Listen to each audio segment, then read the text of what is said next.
আনা খতমুন নবীন লা নবিয়্যা বাদি, আমি সর্বশেষ নবী, আমার কোনো নবী নাই। কোরআনে বলছে যে সর্বশেষ নবী হযরত মুহাম্মদ সাল্লাল্লাহু আলাইহি সাল্লাম। হাদিসে নিজে নবী নিজে বলছে আমি আনা খতমুন নবীন লা নবিয়্যা বাদি, আমি শেষ নবী।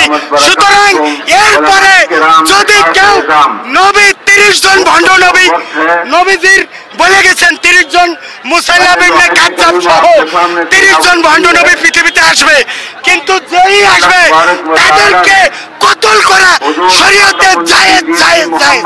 আমি যুদ্ধের জন্য ভাত নিয়ে আসছি, আমি জায়নামাজ নিয়ে আসছি যে কাদিয়ানীরা তারা মুসলমান নয়, তারা মুসলমান নয়। এই কথা এই বর্তমানে অন্তর্বর্তী সরকারকে মুখ খুলে বলতে হবে যে কাদিয়ানীরা হিন্দু খ্রিস্টান কি তা আমরা জানি না, কিন্তু তারা যে মুসলমান নয় তা আমরা 100% জানি। সুতরাং আমি যেহেতু একজন ছোটখাটো আলেম, আমার অনেক উস্তাদ এখানে আছে, আমি উস্তাদের নাম বলতে চাই না, উস্তাদের নাম বললে আবার অনেকে চিনবেন দরকার নাই। সেখানে আমি বলতে চাই ওই যে একটা হাদিস বললেন যে আনা খতমুন নবিয়্যা আনা খতমুন নবীন লা নবিয়্যা বাদি, আমি সর্বশেষ নবী, আমার কোনো নবী নাই।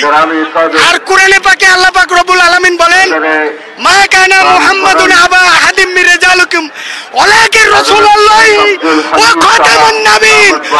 কোরআনে বলছে যে সর্বশেষ নবী হযরত মুহাম্মদ সাল্লাল্লাহু আলাইহি সাল্লাম।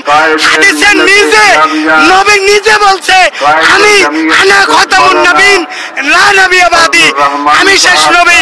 সুতরাং এরপরে যদি কেউ নবী 30 জন ভণ্ড নবী নবীজির বলে গেছেন 30 জন মুসাইলামা ইবনে কাজ্জাব সহ 30 জন ভণ্ড নবী পৃথিবীতে আসবে, কিন্তু যেই আসবে তাদেরকে কতল করা শরীয়তে জায়েজ জায়েজ জায়েজ।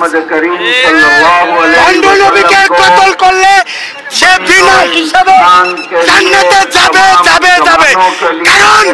কারণ ওয়াসি রাদিয়াল্লাহু তাআলা আনহু সে মুসাইলামা ইবনে কাজ্জাব ভণ্ড নবীকে কতল করার পরে আল্লাহ রাসূল থেকে সুসংবাদ আসছে সে জান্নাতি জান্নাতি জান্নাতি।